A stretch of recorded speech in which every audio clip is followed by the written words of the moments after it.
Hello everyone, দিনটি ছিল 5th June. এই দিন আমার একটা রিসেপশন ব্রাইড সাজানোর ছিল। তো সকাল সকাল রেডি হয়ে বেরিয়ে পড়েছি। লোকেশনটা অনেকটা দূরে ছিল, এই কারণে সকাল সকাল বেরোতে হয়েছে, না হলে টাইমলি পৌঁছতে পারবো না। তো এখন আমি টোটো স্ট্যান্ডের দিকে যাচ্ছি, ওখান থেকে টোটো ধরবো, দেন বটতলায় নেমে আবার বাস ধরতে হবে। তো টোটো স্ট্যান্ড থেকে টোটোতে উঠে পড়েছি। যেদিন আমার দূরের লোকেশান থাকে সেই দিন আমি একা একা যাই না, আমার সাথে কাউকে না কাউকে আমি নিয়েই যাই।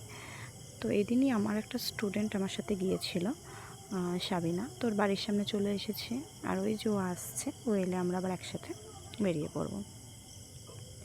আমরা বটতলা থেকে নেমে আবার একটা টোটোতে উঠে পড়েছিলাম, দেন কৃষ্ণনগরের দিকে রওনা দিয়েছিলাম। তো তোমাদের তো বলাই হয়নি যে আমার আজকের লোকেশানটা কোথায়। আজকের আমার লোকেশানটা ছিল নাজিরপুর। আগের দিন আমার যে ব্রাইড ছিল রিঙ্কি, মানে আমার স্টুডেন্টের যে বিয়ে ছিল, ওরই আজকে রিসেপশান ছিল নাজিরপুরে। তো বোথ সাইডই আমাকে বুক করেছিল। এই নাজিরপুরে এই প্রথমবার আমি সাজাতে যাচ্ছি, তো আইডিয়া ছিল না কতটা দূর। অনেকটাই দূর ছিল, আর তার মধ্যে এই গরম। তো যাই হোক, কৃষ্ণনগর আমরা ঢুকে গেছি। প্রথমে বাস স্ট্যান্ডে যাওয়ার আগে আমাদের পোস্ট অফিস মোড়ে একটু নামতে হয়েছিল, কারণ আমাদের দুটো তিনটে জিনিস কেনার ছিল। ওর কিছু ফুল আর জুয়েলারি নেওয়ার ছিল। ও সময় পায়নি কেনার, তাই আমাকে বলেছিল দিদি সময় পেলে তুমি নিয়ে এসো। তো যেহেতু হাতে একটু সময় ছিল, তাই আমরা পোস্ট অফিস মোড়ে নেমে জিনিসগুলো কিনে নিয়েছিলাম।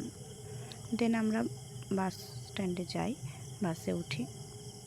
নতুন বাস স্ট্যান্ড থেকে বাসটা ধরতে হয়েছিল।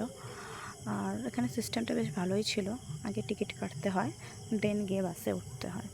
তো বাসটা এমনি কমফোর্টেবলই ছিল, কিন্তু যেহেতু অনেকটা দূরের রাস্তা ছিল, খুবই কষ্ট হয়েছিল, প্রায় 4 ঘন্টা মতো লেগেছিল। তো ফাইনালি লোকেশানে পৌঁছে যাই। যাওয়ার পরে ওর কাছ থেকে জেনে নিই আগের দিনের মেকআপ কেমন ছিল আর আজকে ও কী যা। তো তোমরাই শুনে নাও ওর আগের দিনের মেকআপ কেমন ছিল। হ্যালো। আজকে আবার চলে এসেছি সাজাতে রিঙ্কিকে, ওর আজকে রিসেপশন। আচ্ছা, সবার প্রথমে জানবো যে আগের দিনের মেকআপ কেমন ছিল। খুব সুন্দর। স্টে মানে করেছিল, পুরো বিদায় পর্যন্ত আমি এই বাড়িতে এসেছি।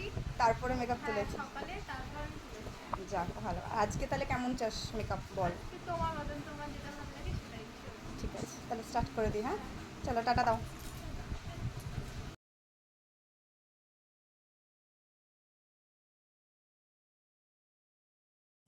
তো তোমরা তো শুনেই নিলে ওর এর আগের দিনের মেকআপটা কতক্ষণ স্টে করেছিল। ও পরের দিন বিদায় অবধি রেখে দিয়েছিল, একটুও মেকআপ নষ্ট হয়নি, যেমনটা তেমনটাই ছিল। আর আজকের মেকআপ নিয়ে ওর তেমন কিছু চাওয়া পাওয়ার ছিল না, ও আমার ওপরই পুরোটা ছেড়ে দিয়েছিল। ও বলেই দিয়েছিল দিদি তুমি তোমার মনের মতো করে আমাকে সাজিয়ে দিও। আর হেয়ার স্টাইল নিয়ে ওর একটা চাওয়া ছিল, সেটাও আমাকে বলেছিল, আমি চেষ্টা করেছি সেই রকমই একটা হেয়ার স্টাইল করে দেওয়ার। তো তোমরা সেই সবটি অবশ্যই দেখো, আর জানিও কিন্তু যে ওকে কেমন লাগছিল ওই দিন। আর তোমাদের যদি আমার কাজ ভালো লেগে থাকে তাহলে অবশ্যই আমার সাথে কন্ট্যাক্ট করতে পারো। আর আমি চেষ্টা করব আমার 100% দিয়ে তোমাদের স্পেশাল দিনটাকে আরও স্পেশাল করে তোলার। তো আমি এক এক করে সব কিছু অ্যাপ্লাই করে নিচ্ছিলাম, ফাউন্ডেশন, দেন আমি এখন কনসিলার ইউজ করছি। তা আজকের আমার মেকআপটা ছিল ম্যাকেজমিয়ার। তো ম্যাকেজমিয়ার ফাউন্ডেশন খুবই ভালো, এই গরমের জন্য তো বেস্ট একটি ফাউন্ডেশন। আর কনসিলারটা ছিল সোপারেলের। সোপারেলও গরমের জন্য খুবই ভালো একটা প্রোডাক্ট। আর তোমাদের সবাইকে আমি একটা কথা বলবো, মেকআপের মধ্যে ব্লেন্ডিংটা খুব ইম্পর্ট্যান্ট একটা জিনিস। তোমরা যে এরকমই মেকআপ করো না কেন, সেটা ব্রাইডাল হোক বা পার্টি হোক বা সেলফ মেকআপ হোক, যাই হোক না কেন, ব্লেন্ডিংটা তোমরা কিন্তু একটু টাইম নিয়ে ভালোভাবে করবে। যত ভালো ব্লেন্ডিং করবে মেকআপ তত ভালো বসবে। আর যদি ব্লেন্ডিংটা ভালো না হয় তাহলে কিন্তু মেকআপটা ভেসে ভেসে থাকবে। তো ব্লেন্ডিংটা কিন্তু ভালোভাবে সবাই করবে।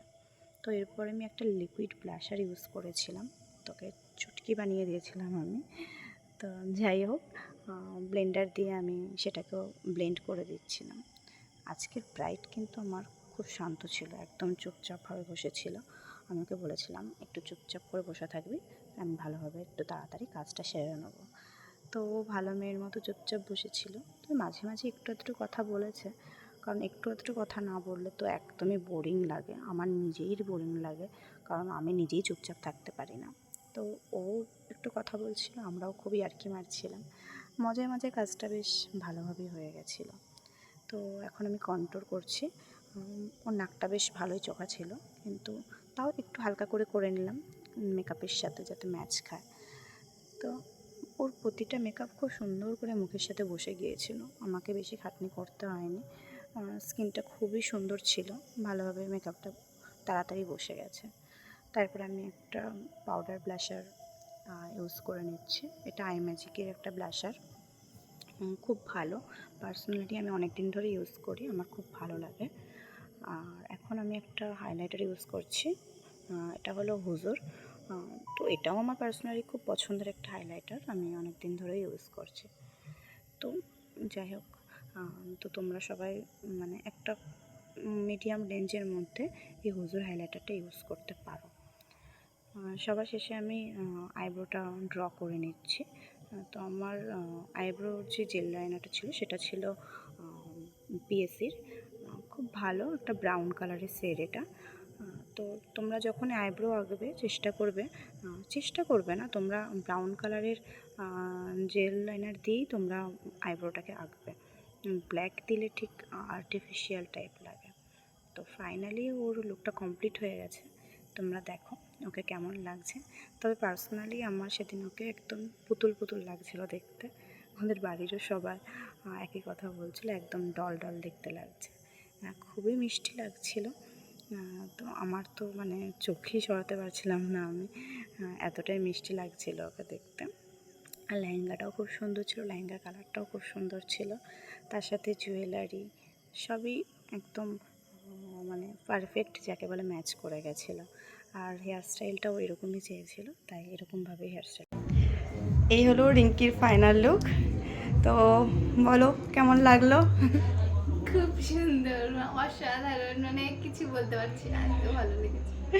সব কিছু ঠিক আছে? সব কিছু ঠিক আছে। ওকে, হেয়ার স্টাইলটা ওর এরকম ইচ্ছা ছিল, তাই এরকম হেয়ার স্টাইল করে দিয়েছি। ওকে, একটু নিচের দিকে একটু তাকা, না তাকা আমার দিকে,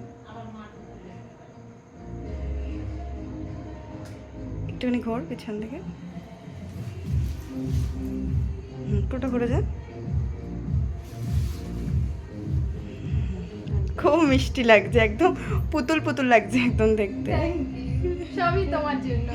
আর যারা সাজতে চাও অবশ্যই দিদির সাথে কন্ট্যাক্ট করো, খুব সুন্দর সাজা। Thank you, thank you. চল টাটা দে।